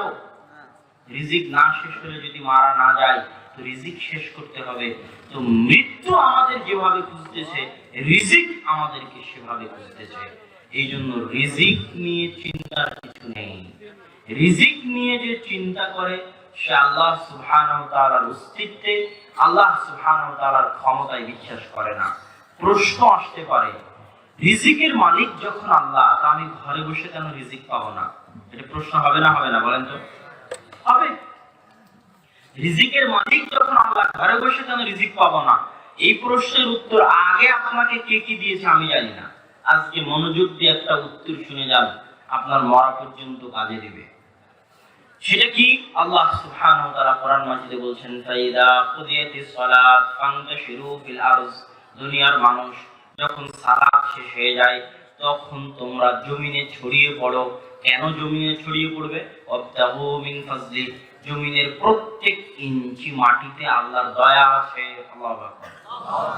এই একটা ইঞ্চি মাটিতে যদি একটা ধানের বীজ পুঁতে দেওয়া হয় গাছ হবে না? তাহলে ওই একটা মাটিতে যে বীজ হলো এটা কার দয়া? আল্লাহর দয়া। এবার আপনি ফজরের সালাত আদায় করে এসে ঘুম চলে গেলেন, বা ফজরের সালাতে উঠলেনই না, 9টা-10টায় ঘুম থেকে উঠলেন, তো আপনি যে শুয়ে আছেন বিছানায়, আপনি কি কোনোদিন ধনী হতে পারবেন? কথা বলেন না যে আপনি জীবনে কোনোদিন ধনী হতে পারবেন না, অসম্ভব। আজকের পৃথিবীতেও যারা ধনী ওদের জীবনী আপনি পড়ে দেখবেন, চ্যালেঞ্জ থাকলো গুগল অন করে দেখবেন যে বিল গেটস কয়টায় ঘুম থেকে ওঠে, মুকেশ আম্বানি কয়টায় ঘুম থেকে ওঠে। এরা পৃথিবীর বর্তমান ধনী, দেখবেন সব 4টা, 5টা, 6টার মধ্যে ঘুম থেকে ওঠে। যে দুনিয়াতে আল্লাহর রহমত বরকতের মূল্যায়ন করবে, আল্লাহকে ধনী বানাবে। আপনার বাসগাঁও বাজারে একটা রিকশাওয়ালা, ওকে আমি বলতেছি চলো এখান থেকে ওখানে যাব, কদমতলা যাব, নিয়ে যাওয়া। ও বলছে আজকে আমার যা ইনকাম করার ছিল তা হয়ে গেছে, এখন আর চালাবো না গাড়ি। ও ধনী হতে পারবে কোনোদিন? কথা বলেন না যে ও কোনোদিন ধনী হতে পারবে না। কেননা আমি ওর কাছে গেছি, ও আমাকে অতদূর পর্যন্ত নিয়ে গেলে যে 10 টাকা ইনকাম করতো, এই 10 টাকা কার দয়া? আল্লাহর দয়া। এই 10 টাকা আল্লাহর রহমত। আমি একটা ড্রাইভারকে ফোন দিয়ে বলতে ভাই ওখানে যেতে হবে, বলছে না ভাই অত দূর আমি ভাড়া মারি না বা অত দূর নিয়ে যেতে পারবো না। এই ড্রাইভার কোনোদিন ধনী হতে পারবে না, অসম্ভব। এর ধন সম্পদে কোনোদিন বরকত হবে না। আপনি যদি কোটি টাকার মালিক হন, 10 টাকার মালিক হতে দূরের কথা, যদি কোটি টাকার মালিক হন, লাখ টাকার মালিক হন, যখন আপনার আর 1 টাকারও দরকার নাই, তখনও যদি আপনি বুঝতে পারেন যে এই কাজটা করলে হালাল উপায়ে 1 টাকা ইনকাম হতে পারে, আর ওই 1 টাকা যদি আপনি ইনকামের জন্য চেষ্টা না করেন, তাহলে আপনি আল্লাহর দয়াকে অপমান করলেন, আল্লাহর রহমতকে অপমান করলেন। বলেন কি আপনি কোথায় থাকেন? কিসের হিসাব পেয়েছেন আপনি? দাউদ আলাইহিস সালাতু ওয়াস সালাম গোসল করতেছে। দাউদ সুলাইমানের চেয়ে পৃথিবীতে আল্লাহ কোন নবীকে ধনী করে পাঠাননি, ওদের চেয়ে বেশি ক্ষমতা দিয়ে আল্লাহ পৃথিবীতে কাউকে পাঠাননি। দাউদের টাকার অভাব নাই, ধন সম্পদের অভাব নাই। দাউদ গোসল করতেছে, আসমান থেকে স্বর্ণের বৃষ্টি হচ্ছে, গোসল বাদ দিয়ে স্বর্ণ কুড়াতে গেছে। দাউদ, তোমাকে কি টাকা কম দিয়েছি যে বাদ দিয়ে স্বর্ণ কুড়াতে গেলে? দাউদ আলাইহিস সালাতু ওয়াস সালামের জবাবের সারমর্ম হচ্ছে, ওই স্বর্ণের লোভে কুড়াতে যায়নি, ওই স্বর্ণ কুড়াতে গেছি এই জন্য যে ওই স্বর্ণ আমার আল্লাহর দয়া। আর আমি দাউদ যদি কোটি টাকার মালিক হওয়া দূরের কথা, সারা পৃথিবীর মালিক হয়ে যাই, তবু আমি আমার আল্লাহর দয়ার ভিখারি, আমি আমার আল্লাহর রহমতের করুণার মুখাপেক্ষী। আমি আমার আল্লাহর দয়া এবং রহমতের পিছনে ছুটে নিজেকে আল্লাহর দয়ার সামনে নত দেখাতে চাই, নিজেকে আল্লাহর রহমতের সামনে নত দেখাতে চাই। আমি যদি স্বর্ণ না কুড়িয়ে গোসল করতে থাকতাম, তাহলে আমার ভিতরে অহংকার কাজ করতো যে আমি আল্লাহর ওই দয়ার মুখাপেক্ষী নই, অথচ ওটা আল্লাহর দয়া। আল্লাহু আকবার। তাহলে আপনি 10 টাকার মালিক হয়ে আপনি টাকা পয়সা ইনকাম করতে বেরোন না। শত যুবক আছে, হাজারো লাখো যুবক আছে বাংলাদেশের মাটিতে, ধরো অনার্স মাস্টার্স পাশ করে বসে আছে বেকার, দেখছো ও যদি একটা বাদামের ডালি নিয়ে বাজারে যায়, বাদাম বিক্রি হবে না? ওই বাদাম বিক্রি হয়ে যদি 1 টাকা ইনকাম হয়, 1 টাকা কার দয়া? আল্লাহর দয়া। ও বাজারে যায় না কেন? আল্লাহর দয়া ও বুঝে না, তাই ও জীবনে মরে গেলেও ধনী হবে না। আর প্রেস্টিজের ঠেলায় বাঁচা যায় না, এই জন্য ধনী হবে না। প্রেস্টিজ যার বেশি আল্লাহর দয়াকে মূল্যায়ন করতে পারে না। তো আপনি টাকা উপার্জন করতে যাবেন কেন? আপনি রিজিকের মালিক আল্লাহ, ঘর থেকে বের হবেন কেন? ঘর থেকে শুয়ে থাকলে আল্লাহর দয়াকে অপমান করা হবে, ঘরে শুয়ে থাকলে আল্লাহর দয়াকে অপমান করা হবে, আল্লাহর দয়াকে পদদলিত করা হবে। আর আল্লাহর দয়াকে মূল্যায়ন করাই ধনী হওয়ার উপায়, আর আল্লাহর দয়াকে মূল্যায়ন করাই ধনী হওয়ার পর টিকে থাকার উপায়। ধনী হয়ে গেছেন, ভালো কথা। আপনার বউয়ের আগে টাকা পয়সা ছিল না, এখন আপনি ধনী হওয়াতে বাড়ি গাড়ি অনেক হয়ে গেছে। এখন চাউল ধুতে গিয়ে 5টা চাউল পড়ে গেছে আর উঠিয়ে নেয়নি। ওই 5টা চাউল, একটা চাউল কার দয়া বলেন তো? ওই এক চাউল ফকির বানাবে আপনাকে, বানিয়েই ছাড়বে। আজ যদি আপনি ফকির না হন, আপনার সন্তান ফকির হবে। আপনার সন্তান যদি ফকির না হয়, তার সন্তান ফকির হবে। কেননা ওই একটা চাউল ছিল আল্লাহর দয়া, আল্লাহর রহমত। হাত থেকে ভাত পড়ে গেছে, চুইংগাম পড়ে গেছে, ওই ভাতকে উঠিয়ে ধুয়ে নিয়ে যদি না খান, আপনি ফকির হবেনই হবে। ফকির হতে আপনি বাধ্য। কেন? একটা ভাত কার দয়া? আল্লাহ রাসূলের নির্দেশ আছে, শোনো, হাত থেকে যদি ভাত পড়ে যায়, খাদ্যের দানা পড়ে যায়, ধুয়ে নিয়ে সেটা মুখে দাও। শোনো, খাবার শেষে হাত চেটে খাও, প্লেট চেটে খাও। কেননা তোমরা জানো না কোথায় বরকত আছে, কোন দানায় বরকত আছে, এটা তোমরা জানো না। আর যদি ছেড়ে দাও, তাহলে এটা শয়তানের জন্য ছেড়ে দেওয়া হবে। অতএব সাবধান থাকো, যেখানে শয়তান ঢুকে ওখানে বরকত থাকে না। সম্মানিত উপস্থিতি, তাহলে আলোচনার একটা অংশ ছিল রিজিক আল্লাহর হাতে। যে বলে রিজিক আল্লাহর হাতে, আবার হারাম উপায়ে টাকা উপার্জন করতে যায়, ও মিথ্যুক, ও বিশ্বাস করে না যে আল্লাহ রিজিকের মালিক। 2, রিজিক যদি আল্লাহর হাতে হয়, পরিশ্রম করবো কেন? তুই পরিশ্রম করতে বাধ্য, কেননা ওটা আল্লাহর দয়া। আল্লাহর দয়া দেখা যাচ্ছে আর তুই বিছানায় শুয়ে থাকবি, তুই অহংকারী বান্দা। তোর জন্য ফকির হওয়াই লাজেম, তোর জন্য গরিব হওয়াই লাজেম। আর আল্লাহর দয়ার পিছনে যে ছুটবে, ওই অনার্স মাস্টার্স পাশ করার পরেও রাস্তায় গিয়ে যে পরিশ্রম করবে, চকলেট বিক্রি করবে, ধনী হবে। আজ না হলে কাল হবে। কিন্তু অনার্স মাস্টার্স পাশ করেছে তাই প্রেস্টিজে বাঁধে, চাকরি করতে হবে তাই বেকার বসে আছে, আল্লাহর দয়া বোঝে না, ও ধনী হতে পারবে না। তারপরের পয়েন্ট, কোরআন এবং হাদিসে এমন কিছু বিধান আছে কিনা যেটা দিয়ে আমরা আমাদের ধন সম্পদে বরকত দেখতে পেতে পারি। বরকত এমন এক চিরন্তন বাস্তব জিনিস, যেটা মানুষের সব ক্ষেত্রে থাকতে পারে। সন্তান সন্ততিতে বরকত, বাড়িতে বরকত, গাড়িতে বরকত, টাকা পয়সায় বরকত, খাদ্যে বরকত, হায়াতে জীবনে বরকত। রিজিকের মধ্যে যা যা এসেছিল, আর প্রত্যেকটার মধ্যে বরকত ঢুকবে। কথা কি বুঝতে পারছেন? কথা মনে বুঝতে পারেনি? রিজিক বলতে আমি বক্তব্যের শুরুতে যা কিছু বুঝিয়েছিলাম, বরকত তার প্রত্যেকটার মধ্যে ঢুকবে। সন্তান সন্ততি কি রিজিক নয়? তো সন্তান সন্ততি কি বরকত হতে পারে না? পারে না? পারে। স্ত্রী কি রিজিক নয়? কথা বলেন না যে স্ত্রী যদি রিজিক হয়, তো স্ত্রীতে বরকত হতে পারে না? পারে না? পারে। বাড়ি, আপনি যে একটা বাড়ি বানিয়েছেন, এই বাড়ি কি রিজিক নয়? ওই বাড়ি যদি রিজিক হয়, ওই বাড়িতে কি বরকত হতে পারে না? পারে না? পারে। তাহলে প্রত্যেক যা কিছু আপনি রিজিক হিসেবে পাচ্ছেন, তার মধ্যে বরকত থাকতে পারে। এবার বুঝুন, বরকত থাকা না থাকার পার্থক্য কি? বরকত থাকার না থাকার পার্থক্য হচ্ছে আপনার জীবনে এখানে উপস্থিত যত মানুষ আছে, যত নারী আছে, যত পুরুষ আছে, সবাই ভাবুক আমার এই প্রশ্নটা, ভেবে উত্তর দিক, তাহলে বুঝবে বরকত কাকে বলে। সবাই উপস্থিত যত নারী পুরুষ আছে, আপনার জীবনে যে কোনো প্রকার দুঃখ কষ্ট সমস্যা প্রবলেম, দুঃখ কষ্ট সমস্যা ছাড়া মানুষ আছে নাকি? নাই। সবার কোনো না কোনো দুঃখ কষ্ট প্রবলেম সমস্যা আছে।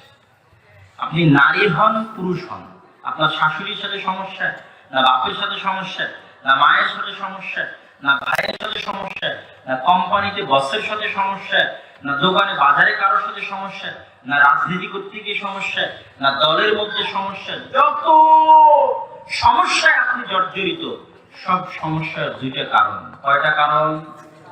কথা বলতে হবে। দুইটা কারণ। এক, হয় আপনার জীবনে বরকত নাই, স্ত্রীর মধ্যে সমস্যা। তার মানে একটা কারণ কি হতে পারে? স্ত্রীতে কি নাই বলেন তো? বরকত নাই। জোরে বলতে হবে, কি নাই? সন্তান সন্ততি নিয়ে সমস্যায় আছেন, তার মানে সন্তান সন্ততিতে কি নাই? বরকত নাই।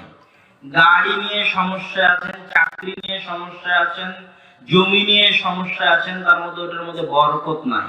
এটা একটা কারণ হতে পারে। আরেকটা কারণ কি হতে পারে? দুটোই কারণ, এর বাইরে কোনো কারণ নাই। এর বাইরে কোনো কারণ নাই যে কারণে আপনি সমস্যা করতে পারেন। এক, বরকত নাই। দুই, আল্লাহর পক্ষ থেকে পরীক্ষা। আল্লাহর পক্ষ থেকে কি? পরীক্ষা। এই দুটোর বাইরে কোনো কারণ নাই। তাহলে বরকত কত জরুরি জিনিস এবার আপনি বুঝেন। স্ত্রীর সাথে খুব সুখে আছেন, কোনো প্রবলেম নাই, মানে স্ত্রীতে আসলে আল্লাহ বরকত দিয়েছে। আল্লাহু আকবার। সন্তান সন্ততি নিয়ে খুব সুখে আছেন, কোনো সমস্যা নাই, মানে সন্তান সন্ততিতে আল্লাহ কি দিয়েছে? বরকত দিয়েছে। এটা হচ্ছে বরকত। বরকত কিভাবে পাবেন? চারটে জিনিস মনে করে যাবেন আজকে এখান থেকে, নারী হন পুরুষ হন। ফেরেশতা, আল্লাহ, বরকত, শয়তান। কয়টা জিনিস বলেন তো? চারটা। একটা হচ্ছে আল্লাহ, একটা ফেরেশতা, একটা বরকত, আর একটা শয়তান। যেখানে আল্লাহ এবং আল্লাহর সাথে সম্পৃক্ত কিছু আছে সেখানে বরকত আছে। আল্লাহর সাথে সম্পৃক্ত মানে আল্লাহর নাম, আল্লাহর সাথে সম্পৃক্ত মানে আল্লাহর বাণী। আল্লাহর বাণী কোনটা বলেন তো? কোরআন। আল্লাহর নাম এত পাওয়ারফুল, এত পাওয়ারফুল, এত পাওয়ারফুল। রাসূল সাল্লাল্লাহু আলাইহি ওয়াসাল্লাম বলেন, কেউ যদি সকালে বলে বিসমিল্লাহিল্লাযী লা ইয়াদুররু মা ইসমিহি শাইউন ফিল আরদি ওয়ালা ফিস সামা ওয়া হুয়াস সামিউল আলীম, ওই আল্লাহর নামে দিন শুরু করছি, যে আল্লাহর নাম এত পাওয়ারফুল, এত পাওয়ারফুল যে তার নামে দিন শুরু করলে আসমানে এমন কেউ নেই, জমিনে এমন কিছু নেই, আসমানে এমন কিছু নেই যে আমার সরিষা সমপরিমাণ ক্ষতি করতে পারে, আর তিনি সবকিছু শুনেন এবং জানেন। এটা আল্লাহর নামের পাওয়ার। আল্লাহর নাম নিয়ে গরু জবাই করবেন, মুরগি জবাই করবেন, হালাল। আল্লাহর নাম ছাড়া জবাই করবেন, কি হবে বলেন তো? এটা আল্লাহর নামের পাওয়ার, অন্য কিছু? আল্লাহর নামের পাওয়ার। রাসূল সাল্লাল্লাহু আলাইহি ওয়াসাল্লাম বলেন, শোনো, ইযা আকালা আহাদুকুম ওয়া লাম ইয়াযকুর ইসমাল্লাহ, যখন তোমাদের কেউ খায় আর আল্লাহর নাম না নেয়, ইয়াকুলু মাআহু শাইতান, জেনে রাখো ওর সাথে শয়তানও খায়। যে মা বাচ্চাকে দুধ খাওয়ায় আর আল্লাহর নাম না নেয়, ওই বাচ্চার সাথে কে দুধ খায়? শয়তান। কি কাল্পনিক না বাস্তব? আপনি তো মনে করেন কাল্পনিক, কিন্তু আসলে বাস্তব। শয়তান এত বাস্তব, এত বাস্তব যে শয়তানের সাথে মানুষের সম্পর্ক চিরন্তন, চিরস্থায়ী। যতদিন আছে দুনিয়াতে শয়তানের সাথে সম্পর্ক। আল্লাহ রাসূলের হাদিস দেখেন, কত সম্পর্ক আমাদের সাথে শয়তানের। রাসূল সাল্লাল্লাহু আলাইহি ওয়াসাল্লাম বলেন, মা মিন মাউলুদিন ইল্লা ইয়ামাসসুহু শাইতান, এমন কোন ছোট বাচ্চা জন্মগ্রহণ করে না যাকে শয়তান স্পর্শ করে না। হাত্তা ইয়াস্তাহিল্লা সারিখান, ছোট বাচ্চা যে জন্ম হওয়ার পর চিৎকার করে ওঠে, ওই কান্নাটা শয়তানের স্পর্শে চিৎকার করে ওঠে। তবে দুইজনকে শয়তান স্পর্শ করেনি, মারিয়াম আর তার সন্তান ঈসাকে শয়তান স্পর্শ করেনি। আর হাদিসে রাসূল সাল্লাল্লাহু আলাইহি ওয়াসাল্লাম বলেন, শোনো, এমন কোন মানুষ নাই যার দুইজন বন্ধু আছে, একটা ফেরেশতা বন্ধু আর একটা শয়তান বন্ধু। আমার সাথে সবসময় একটা বন্ধু থাকে, কে বলেন তো? শয়তান। আর একটা বন্ধু কে থাকে? ফেরেশতা। রাসূল সাল্লাল্লাহু আলাইহি ওয়াসাল্লাম শয়তানের বাস্তবতা বুঝাতে গিয়ে বলতেছেন যে, শোনো, যখন তোমাদের কেউ ফজরে ঘুমিয়ে থাকে তখন শয়তান তার কাছে গিয়ে তিনটে গিট দেয়, বলে নাম নাম নাম, রাত্রি অনেক লম্বা আছে, ঘুমিয়ে থাকো। আপনি মনে করছেন আপনার আরাম আয়েশের জন্য ঘুমিয়ে আছেন, কিন্তু আসলে ঘুমিয়ে আছেন শয়তানের ওয়াসওয়াসায়, আসলে ঘুমিয়ে আছেন শয়তানের ধোঁকায়। আমি দ্রুত একটু শয়তানের বিষয়টা গুটিয়ে নিয়ে আবার আসতেছি। তখন রাসূল সাল্লাল্লাহু আলাইহি ওয়াসাল্লাম বলেন, যে উঠলো, দোয়া করলো, ওযু করলো, সালাতে গেল, ও শয়তানের ষড়যন্ত্র থেকে মুক্ত হয়ে গেল।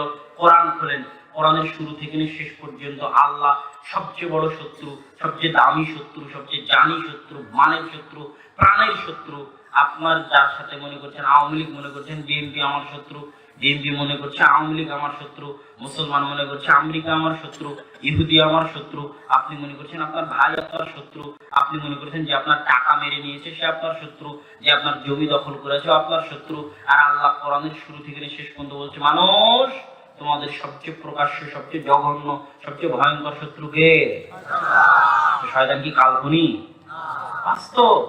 শয়তানকে আল্লাহ এত পাওয়ার দিয়েছে, এত পাওয়ার দিয়েছে, আপনার স্ত্রী পুত্র সন্তান সন্ততি আপনার হৃদয়ের উপর প্রভাব বিস্তার করতে পারবে না। কে পারে? শয়তান পারে। তাহলে আপনি প্রত্যেক যে খারাপ কাজটা করেন ওই কাজটার ওয়াসওয়াসা, এই যে ভালো লাগতেছে কাজটা করতে, এটা আপনার মধ্যে কে দেয়? শয়তান দেয়। শয়তানের উপর আমার একটা লম্বা আলোচনা আছে, শয়তানের ষড়যন্ত্র। শয়তান অতি বাস্তব, অতি বাস্তব। এক নাস্তিক ভাইয়ের কথা শোনার পর থেকে আমি এই বিষয়ে আলোচনা করা শুরু করেছি। এক নাস্তিক ভাই, উনি এখন আস্তিক হয়েছেন, আল্লাহর উপর বিশ্বাস রাখেন। উনি বলছেন যে আমি আল্লাহর উপর বিশ্বাস অর্জন করেছি আল্লাহর অস্তিত্ব দিয়ে নয়, আগে শয়তানের অস্তিত্ব বুঝতে পেরেছি। পিরামিডের ইতিহাস, বিভিন্ন ইতিহাস ইত্যাদি ঘাটতে গিয়ে আমি দেখেছি পৃথিবীতে রিয়ালি শয়তানের অস্তিত্ব আছে। শয়তান অতি বাস্তব। যখন আমি শয়তানের অস্তিত্ব বুঝতে পারলাম, তখন শয়তানের বিপরীত আল্লাহর অস্তিত্ব বুঝতে পারলাম। আল্লাহু আকবার। তো শয়তান অতি বাস্তব এবং মানুষ শয়তানের দাসত্ব করে, গোলামি করে। শয়তান অতি বাস্তব। তাহলে কি বলছিলাম? বরকতের সাথে চারটে জিনিস: আল্লাহ, ফেরেশতা, বরকত, শয়তান। আল্লাহ মানে আল্লাহর সাথে যা কিছু সংশ্লিষ্ট, যেমন আল্লাহর নাম। আল্লাহর নাম বলতে গিয়ে বললাম আল্লাহ রাসূল বলেছেন যে আল্লাহর নাম নিয়ে খাবে না, তার সাথে কে খাবে? আর এক হাদিস, যখন তোমাদেরকে ইযা দাখালা আহাদুকুম ফি বাইতি, যখন তোমাদের কেউ তার বাড়িতে প্রবেশ করে আল্লাহর নাম না নেয়, আসসালাম, এটা কার নাম? আল্লাহর নাম। আসসালাম মানে শান্তি। বাড়িতে প্রবেশ করে আল্লাহর নাম না নেয়, তখন শয়তান চিৎকার করে বলে, শোনো, এই বাড়ি তোমাদের থাকার জায়গা, এই বাড়ি তোমাদের খাওয়ার জায়গা, তোমরা এই বাড়িতে থাকো আর খাও। এটা হলো আল্লাহর নামের পাওয়ার। এবার আল্লাহর কোরআন, আল্লাহর বাণী, আল্লাহর সাথে যা কিছু আছে, আল্লাহর নাম আর আল্লাহর বাণী, এটা কিসের উৎস? বরকতের। কিসের উৎস? জোরে কথা বলতে হবে, কিসের? বরকতের। এবার যেখানেই শয়তান যাবে ওখান থেকে কি পালাবে? জোরে কথা বলেন, কি পালাবে? বরকত পালাবে। ওই যে খেতে বসলো, বিসমিল্লাহ বললো না, শয়তান ঢুকে গেল, মানে কি পালালো? বরকত পালালো। বাড়িতে ঢুকলো, সালাম দিল না, শয়তান বাড়িতে ঢুকে গেল, মানে ওই বাড়ি থেকে কি পালিয়ে গেল? বরকত পালিয়ে গেল। এবার যে বাড়িতে শয়তান থাকছে খাচ্ছে, ওই বাড়িতে কি বরকত থাকবে? ওই বাড়ির মানুষ যদি অশান্তিতে না থাকে, তো কে অশান্তিতে থাকবে? যেখানে ফেরেশতা ওখানে বরকত, যেখানে ফেরেশতা নাই ওখানে বরকত নাই। লা তাদখুলুল মালাইকাতু ফি বাইতিন, রহমতের ফেরেশতা ওই বাড়িতে প্রবেশ করে না যে বাড়িতে ছবি আছে, যে বাড়িতে মূর্তি আছে, যে বাড়িতে কুকুর আছে, বাপের ছবি হোক, বাপের মূর্তি হোক, আর আমেরিকা থেকে কিনে নিয়ে আসা সোনার হরিণের মূর্তি হোক, সোনার হাতি আর ঘোড়ার মূর্তি হোক, ছবি মূর্তি যেখানে আছে ওখানে কে প্রবেশ করে না? রহমতের ফেরেশতা। রহমতের ফেরেশতা প্রবেশ করে না মানে কে থাকে? আর শয়তান থাকে মানে কি নাই ওই বাড়িতে? বরকত নাই। তাহলে রিজিক বাড়াতে চাইলে বরকত বৃদ্ধির রাস্তা খুলে দিতে হবে। আর বরকত বৃদ্ধির রাস্তা যত বন্ধ হবে, রিজিক তত সংকুচিত হবে, বাড়িতে পরিবারে তত অশান্তি বৃদ্ধি পাবে। রিজিক বরকতের দরজা উন্মোচন করার জন্য শয়তান প্রবেশের দরজা বন্ধ করতে হবে। শয়তান প্রবেশের দরজা বন্ধ হলে বরকতের দরজা উন্মুক্ত হবে। কি দিয়ে? আল্লাহর নাম দিয়ে। কি দিয়ে? কোরআন দিয়ে।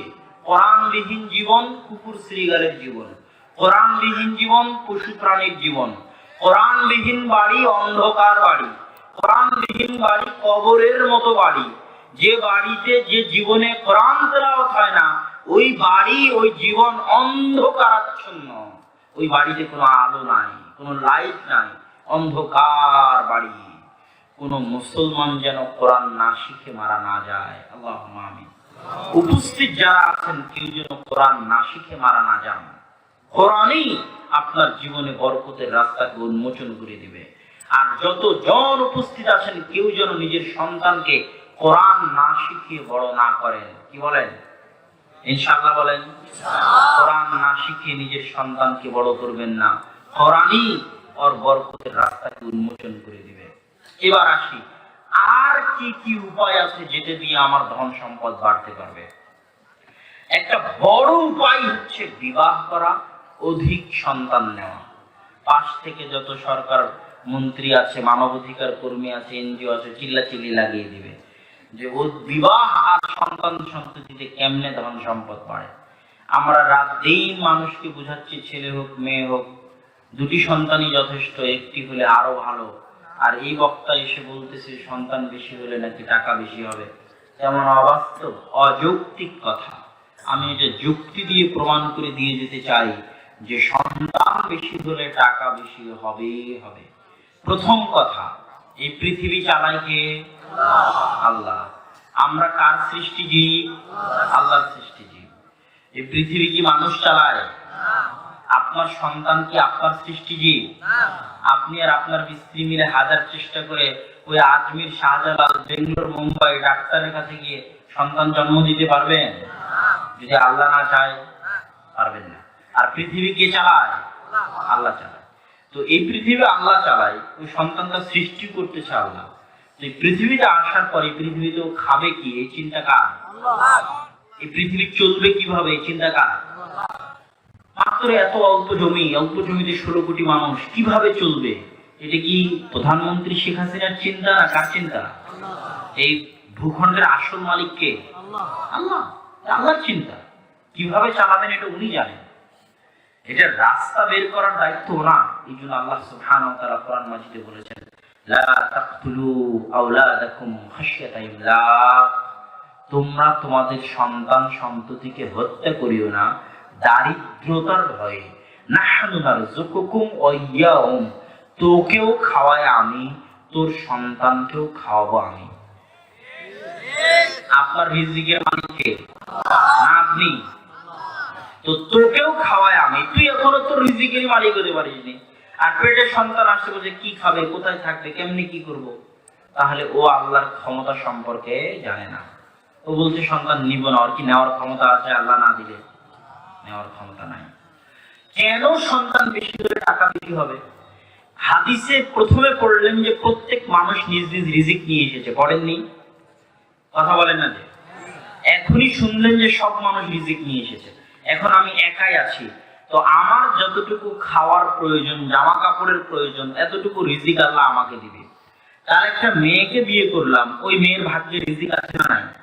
না ও ভাগ্য ছাড়াই দুনিয়াতে এসেছে? ওর ভাগ্য আছে। তো ও তো আর বাইরে চাকরি করতে যায় না, কাজ করতে যায় না, বাড়িতে থাকে। তো ওর রিজিক, ওর ভাগ্যেও তো খাওয়া আছে। পান্তা ভাত থাক আর গোস্ত পোলাও থাক, কিছু তো আছে। তো ওর ভাগ্যে যে রিজিকটা আছে, ওটা আল্লাহ কার হাত দিয়ে দিবে? আমার হাত দিয়ে দিবে, তার স্বামীর হাত দিয়ে দিবে। এবার যখন একটা ছোট্ট বাচ্চা জন্ম হলো, ওই বাচ্চা যতদিন আলাদা ভাবে উপার্জন করে পিতা থেকে আলাদা না হয়ে গেছে, ততদিন ওই বাচ্চার কি কোনো ভাগ্য নাই? কথা বলেন না যে? তোমার ভাগ্যে যে খাবার আছে, যে জামা কাপড় আছে, যে স্কুল আছে, কলেজ আছে, ভর্তি আছে, ফিস আছে, এর টাকা কার মাধ্যম দিয়ে আল্লাহ দিবে? আর বাপের মাধ্যম দিয়ে দিবে। সন্তান বাদ দিলাম। আল্লাহ যেমন রিজিকের মালিক, আপনি যদি আল্লাহর গুণ ধারণ করেন, সিবগাতাল্লাহ, আল্লাহর গুণ ধারণ করা অনেক বড় ইবাদত। আল্লাহর গুণ ধারণ করার চেষ্টা করা অনেক বড় ইবাদত। ইরহামু মান ফিল আরদি ইয়ারহামুকুম মান ফিস সামা, দুনিয়াবাসীর উপর তোমরা দয়া করো, আসমানবাসী তোমাদের উপর দয়া করবে। দয়া করা কার গুণ? আল্লাহর গুণ। আপনি যদি আপনার অধীনস্থকে ক্ষমা করে দেন, আপনাকে কে ক্ষমা করবে? ক্ষমা করা কার গুণ? আল্লাহর গুণ। আপনি আল্লাহর গুণে গুণান্বিত হওয়ার চেষ্টা করছেন। আল্লাহ যখন আমাকে ক্ষমা করতে পারে, আমি কি আমার অধীনস্থকে ক্ষমা করতে পারি না? আল্লাহ যখন আমার উপর দয়া করতে পারে, আমি কি আমার আশেপাশে যারা আছে তাদের উপর দয়া করতে পারি না? তাহলে আমি কার গুণ ধারণের চেষ্টা করছি? আল্লাহর গুণ। তো আল্লাহর একটা বিরাট গুণ, আল্লাহ হচ্ছে রাজ্জাক, রিজিক দাতা। এখন আমিও যদি চেষ্টা করি যে আমিও কিছু মানুষের রিজিক দাতা হওয়ার চেষ্টা করি, যত মানুষের আপনি রিজিক দাতা হওয়ার চেষ্টা করবেন, তত মানুষের রিজিকের ব্যবস্থা আল্লাহ আপনার হাত দিয়ে করে দিবে। আজকে 3টা সন্তানের রিজিকের ব্যবস্থা করেছেন, কাল থেকে ভাবেন আর 10টা করব, আর 10টার ব্যবস্থা আল্লাহ করে দিবে। কেন? ওই 10টার আসল রিজিকের মালিক তো আল্লাহ। পরের দিন বলবেন আর 500 জনের রিজিকের ব্যবস্থা করব, আর 500 জনের রিজিকের ব্যবস্থা আল্লাহ আপনার হাত দিয়ে করে দিবে। কেন ওই 500 জনের আসল রিজিকের মালিক আল্লাহ। তো যত জনের রিজিক আপনি জমা করবেন তত আপনার টাকা বাড়তে থাকবে। কেন ভাগ্য একটার সাথে আরেকটা জোড়া লাগতেছে। আগে আপনার একার ভাগ্য ছিল, আপনার বইয়ের ভাগ্য জোড়া লাগলো, ছেলে মেয়ের ভাগ্য জোড়া লাগলো, এত জনের ভাগ্য, এত জনের টাকা আপনার হাত দিয়ে আসবে। টাকা বাড়বে না কমবে? বাড়বে। আজ ধনী না হলে কাল ধনী হবেনি, কাল না হলে পরশু দিন ধনী হবেন, অবশ্যই হবে। আপনার সন্তান সন্ততি হবে, তারপর পুরুষ হবে। সুতরাং রিজিকের ভয়ে সন্তান সন্ততি যারা কম নেয় এরা আল্লাহকে চিনে না, এরা আল্লাহ সুবহানাহু ওয়া তাআলাকে জানে না। সম্মানিত উপস্থিতি, রিজিক বাড়ার পরের পয়েন্ট আল্লাহর উপর ভরসা করা, আল্লাহকে ভয় করা। আল্লাহর উপর ভরসা আর আল্লাহর উপর ভয়কে কেন্দ্র করে আল্লাহ সুবহানাহু ওয়া তাআলা কোরআন মাজিদে বলছেন, মাইয়াত্তাকিল্লাহ ইয়াজআল লাহু মাখরাজা, যে আল্লাহকে ভয় করবে আল্লাহ তার রিজিকের রাস্তা বের করে দিবেন, এমন জায়গা থেকে বের করে দিবেন যেখান থেকে কোনোদিন কল্পনাও করেনি। মিন হাইতু লা ইয়াহতাসিব, এমন জায়গা থেকে ওকে রিজিক দিবেন ও কোনোদিন ভাবেনি যে ওখান থেকে রিজিক পেতে পারে। আর আল্লাহ ভরসা, ওমর রাদিয়াল্লাহু তাআলা আনহু বলেন, শোনো, লাওয়ান্নাকুম তাওয়াক্কালুনা আলাল্লাহি হাক্কা তাওয়াক্কুলি, যদি তোমরা আল্লাহর উপর সত্যিকার ভরসা করতে পারো আল্লাহ তোমাদেরকে ওইভাবে রিজিক দিবেন যেভাবে তিনি পাখিকে রিজিক দেন। তাকুদু খিমাসান ওয়া তারুহু বিতানা, পাখি তার ঘর থেকে খালি পেটে বের হয়, ভরা পেটে ফিরে যায়, এটা পাখির গুণ। ওই পাখির রিজিকের ব্যবস্থা আল্লাহ করে থাকে। একটা মজার তথ্য দিই, আজকে সারা পৃথিবীতে যত গরু, ছাগল, মহিষ, বাঘ, ভাল্লুক, শৃগাল, উট, কুকুর, পাখালি, মাছ, সমুদ্রের মাছ, নদীর মাছ, চিংড়ি, ঘেরের চিংড়ি, যত কিছু আছে, এই সারা পৃথিবীর সব জীবজন্তু মিলে যা খেয়েছে মানুষ আজ একদিনে তত খেতে পারেনি। মানে একদিনে জীবজন্তু যা খায় মানুষ অত খায় না। মানুষ একদিনে যা খায় তার চেয়ে বেশি কারা খায় একদিনে? জীবজন্তু খায়। তো এই জীবজন্তু গুলোকে ওদের খাবার জমা করে রাখে, তাহলে মানুষের চাইতে বেশি খাবার যারা খায় ওদেরকে আল্লাহ আজকেও খাবারের ব্যবস্থা করেছে না করেনি? করেছে। তাহলে যারা মানুষের চাইতে বেশি খাচ্ছে ওদের খাবারের ব্যবস্থা আল্লাহ আজকেও করেছেন, আমার আপনার করতে পারবেন না? ভরসা মানে কি? ওই যে হারাম পথে চলে গেছেন, হারাম পথে চলে গেছেন মানে আপনার আল্লাহর উপর ভরসা নাই। আর হারাম ছেড়ে দিয়েছেন হালালের অপেক্ষায়, মানে আপনি আল্লাহর উপর ভরসা করেছেন আল্লাহ আপনাকে খাওয়াবে, যেভাবে আল্লাহ পাখিকে খাইয়ে থাকে অবশ্যই খাওয়াবে ইনশাআল্লাহ। চেষ্টা করতে হবে, অন্বেষণ করতে হবে, খুঁজতে হবে, আল্লাহর রহমত, আল্লাহর বরকতের পিছনে দৌড়াতে হবে। সম্মানিত উপস্থিতি, রিজিক বৃদ্ধির আর দুটো উপায় বলে বক্তব্যের শেষের দিকে চলে যাব। রিজিক বৃদ্ধির একটা উপায় ক্ষমা চাওয়া। ওমর রাদিয়াল্লাহু তাআলা আনহু মানুষজনকে ইস্তিসকার সালাত, পানি চাওয়ার সালাত, বৃষ্টি হয় না, বৃষ্টি হয় না, সামনে গরম আসতেছে, বৃষ্টি হচ্ছে না, পানি চাইতে হবে, মানুষজনকে মাঠে নিয়ে গিয়ে বলছেন, শোনো, সবাই আল্লাহর কাছে তওবা করো, সবাই আল্লাহর কাছে ক্ষমা চাও, বলো আস্তাগফিরুল্লাহ আস্তাগফিরুল্লাহ আল্লাযী লা ইলাহা ইল্লা হুয়াল হাইয়ুল কাইয়্যুম ওয়া তুবু ইলাইহি, ক্ষমা চাও। তো মানুষজন জিজ্ঞেস করছে, তাবিরা ওমর রাদিয়াল্লাহু তাআলা আসলাম বৃষ্টি চাইতে আর চাইতে বলছেন ক্ষমা, কারণ কি?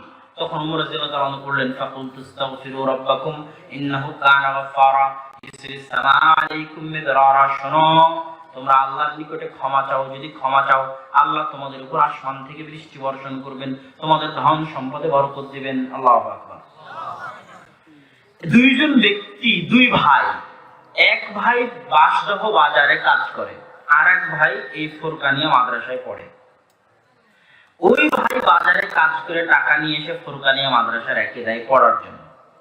তো ওই ভাই, এরকমই দুই ভাই আল্লাহ রাসূলের যুগে, একজন আহলুস সুফা আর একজন বাজারে কাজ করে। বাজারে কাজ করা ভাই আল্লাহ রাসূলের কাছে এসে জিজ্ঞেস করছে, অভিযোগ দিচ্ছে, আল্লাহ রাসূল, আমার যে ভাইটা আপনার মাদ্রাসায় পড়ে ওর খরচ বহন করতে আমার কষ্ট হয়, ও যদি আমার সাথে বাজারে কাজ করত তাহলে আমার ইনকামের সুবিধা হতো, সহজ হতো। তখন রাসূল সাল্লাল্লাহু আলাইহি ওয়াসাল্লাম বললেন, এই বাক্যটা ভুলে যাবেন না, মনে করে যাবেন, লাআল্লাকা তুরযাকু বিহি, শোনো, এখন তুমি যত টাকা ইনকাম করতেছো, তুমি যদি মনে করো এত টাকা তুমি তোমার পরিশ্রম দিয়ে ইনকাম করতেছো, তাহলে তুমি ভুলের মধ্যে আছো, ভুল ধারণার মধ্যে আছো। এখন তুমি যত টাকা ইনকাম করতেছো এটা মূলত তুমি তোমার যে ভাইয়ের পড়া খরচ বহন করো, ওই খরচ বহন করার বরকতের বদৌলতে ইনকাম করতেছো। আল্লাহু আকবার। আপনি যে রিজিক পাচ্ছেন, এই রিজিক যে কার দয়ায়, কার দোহায়, কার উসিলায় পাচ্ছেন আপনি কিন্তু জানেন না। আপনি হয়ে বসে আছেন লাখ টাকার মালিক, কিন্তু লাখ টাকার মালিক যে আপনি কি জন্য হলেন? আপনার ভাগ্যের জোরে, না আপনার বইয়ের ভাগ্যের জোরে, না কোনো ইয়েতিমকে কোনোদিন সহযোগিতা করেছিলেন ওটার জোরে, না কোনো মাদ্রাসার ছাত্রের পড়ার খরচ দিয়েছিলেন ওটার জোরে, তা কিন্তু আপনি জানেন না। কোনটা দিয়ে আপনি এত ধনী হয়ে গেলেন?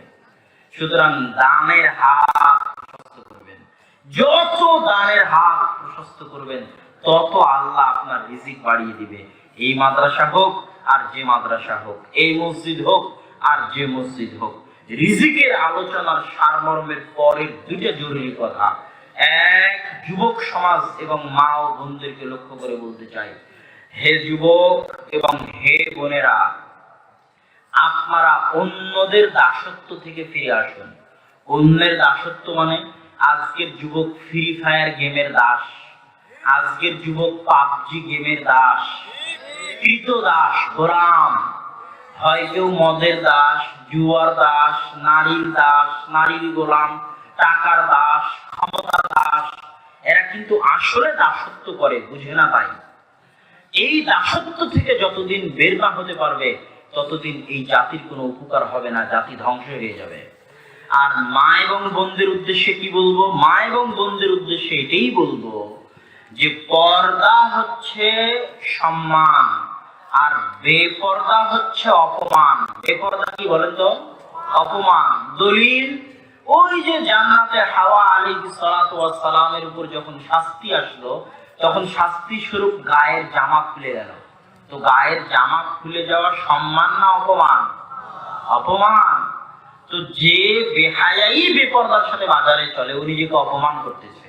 যে যত সম্মানী ওর পর্দা তত বেশি, যে যত আত্মমর্যাদা সম্পন্ন ওর পর্দা তত বেশি। বক্তব্যের শেষের দিকে দুইটা জরুরি অনুরোধ। এক, আব্দুর রাজ্জাক বিন ইউসুফকে যদি আপনারা সত্যি ভালোবেসে থাকেন তাহলে উনি ওনার সিলেটের হামলার পরের বক্তব্যে স্পষ্টভাবে জাতির উদ্দেশ্যে বলেছেন, আমি বেঁচে থাকি মরে যাই তাতে আসে যায় না, আমি জাতির জাতীয় সম্পদ নই, জাতিকে আমাকে মূল্যায়ন করতে হবে না। আমাকে যদি জাতি ভালোবাসতে চায় তো যে দাওয়াতের জন্য আমি মার খেলাম, যে দাওয়াতের জন্য আমি অত্যাচারিত হলাম, জাতি যেন আমার ওই সহি আকীদার দাওয়াতের পিছনে শ্রম দেয়। আমি জাতির জাতীয় সম্পদ নই, আমি মরে যাই বেঁচে থাকি তাতে আসে যায় না। আমি যে জিনিসের পিছনে জান প্রাণ দিয়ে শ্রম দিচ্ছি ওই জামিয়া সালাফিয়া জাতির সম্পদ, ওই মাসিক আল ইতিসাম জাতির সম্পদ। জাতি যদি আমাকে সত্যি ভালোবাসা দেখাতে চায় তাহলে জাতি যেন জামিয়া সালাফিয়ার জন্য দোয়া করে, জামিয়া সালাফিয়াতে সহযোগিতা করে। মাসিক আল ইতিসাম নিয়মিত কত কঠোর পরিশ্রম দিয়ে মাসিক আল ইতিসাম প্রকাশ করা হয় সেটা যেন নিয়মিত পড়ার চেষ্টা করে। আমি জাতির কাছে মূল্যায়ন চাই না, আমি যেটার জন্য মার খাচ্ছি, যেটার জন্য অত্যাচারিত হচ্ছি, আমার ওই আসল জাতীয় সম্পদকে যদি জাতি ভালোবাসে তাহলে জাতি আমাকে সত্যিকার ভাবে ভালোবাসলো। সুতরাং ফিরে যাওয়ার আগে যে কোনো মূল্যে কিছুই না নিয়ে যেতে পারলেও মাসিক আল ইতিসাম নিয়ে যেতে হবেই। আর দোয়া করার জন্য জামিয়া সালাফিয়া ডাঙ্গিপাড়া, জামিয়া সালাফিয়া রূপগঞ্জে আসতে হবে। 4-5 মার্চ জামিয়া সালাফিয়া রূপগঞ্জ নারায়ণগঞ্জে সালাফি কনফারেন্স। অন্য কিছুর জন্য নয়, যাবেন, দেখবেন ঢাকার বুকে আহলে হাদিসের বিশাল ভূখণ্ড, আহলে হাদিসের জাতীয় সম্পদ, ওই বিশাল ভূখণ্ডে প্রতিষ্ঠান হচ্ছে। অন্তর থেকে দোয়া আসবে, ওই দোয়া আপনার কাজে দিবে, আমাদের কাজে দিবে। আর যে রিজিকের উপর আলোচনা করছিলাম, এই রিজিকের উপর বিস্তারিত আলোচনা শেষ করতে পারিনি। বিস্তারিত আলোচনা আমার লিখিত বই রিজিক, অনেক গুরুত্বপূর্ণ উপকারী একটা বই। প্রত্যেক দিনই মুসলিম ভাই এবং বোন যারা সংসারী জীবন যাপনে আছেন, রিজিকের চিন্তায় আছেন, তাদের এই বইটা গ্রহণ করে প্রথম লাইন থেকে শেষ লাইন পর্যন্ত মনোযোগ দিয়ে পড়া উচিত। এছাড়া স্টেজে আর যে সমস্ত বই পুস্তকগুলো পাবেন, আপনাদের শ্রদ্ধেয় শায়েখ আব্দুর রাজ্জাক বিন ইউসুফের নতুন বই রাসূল সাল্লাল্লাহু আলাইহি ওয়াসাল্লামের সালাত বনাম প্রচলিত সালাত, সাধারণ মানুষের জন্য সহজ সরল সাবলীল ভাষায় আমি দানের কথা আপনাদেরকে বলেছিলাম, এই মাদ্রাসায় আপনারা অবশ্যই দান করবেন। আমি শেষের বাক্য ঘোষণা করেছি কিন্তু দান দিয়ে। অতএব এই মাদ্রাসায়, এই মসজিদে, এই প্রতিষ্ঠানে দান করতে আপনারা ভুলবেন না। আর যে সমস্ত বইগুলো এখানে আছে, আইনে রাসূল দোয়া অধ্যায়ে, মিন্নাতুল বাড়ি এবং আইনে রাসূল দোয়া অধ্যায়ে, এই বইগুলোর কথা ভুলবেন না। আশিকার ইতিসাম বলবেন না।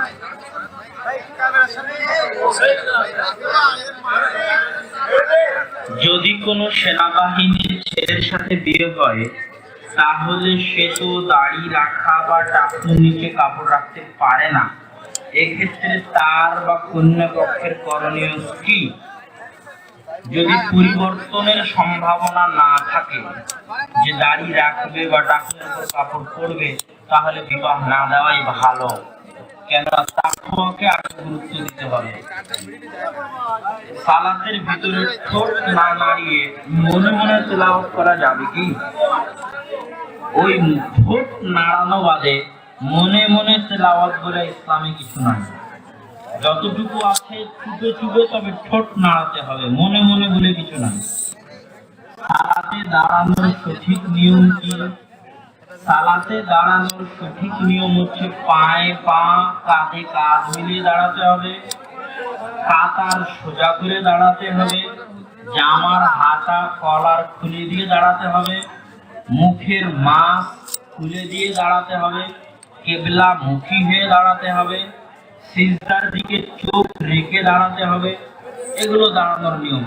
দুই পায়ের মাঝে স্বাভাবিক ফাঁকা থাকবে। আমি দেখেছি আহলে হাদিস মসজিদে আঙ্গুলের সাথে আঙ্গুল লাগিয়ে দাঁড়ায়। টাকনুর সাথে টাকনু লাগানোটা মূল ভিত্তি, আঙ্গুলের সাথে আঙ্গুল লাগানো মূল ভিত্তি নয়। একজন সাদিয়া খাতুন নামে একজন দান করেছেন 500 টাকা। আল্লাহুম্মা বারিক আলাইহি, আল্লাহুম্মা সাল্লি আলাইহি। বদরুজ্জামান খোকা, উনি 1000 টাকা দান করেছে। আল্লাহুম্মা বারিক আলাইহি, আল্লাহুম্মা সাল্লি আলাইহি। প্রশ্ন উত্তর সেমিকে লাগানো। দাড়ি কেটে সালাত আদায় করলে সেই সালাত কবুল হবে কি? সালাত কবুল হওয়ার সাথে দাড়ি কাটার সম্পর্ক নাই। সালাত কবুল হওয়ার সাথে হালাল ইনকামের সম্পর্ক আছে, পবিত্র পোশাকের সম্পর্ক আছে, পবিত্র জায়গার সম্পর্ক আছে, নিজের পবিত্র হওয়ার সম্পর্ক আছে, ওযু করার সম্পর্ক আছে, ফরজ গোসলের সম্পর্ক আছে। এছাড়া গণকের কাছে গেলে 40 দিন ইবাদত কবুল হয় না।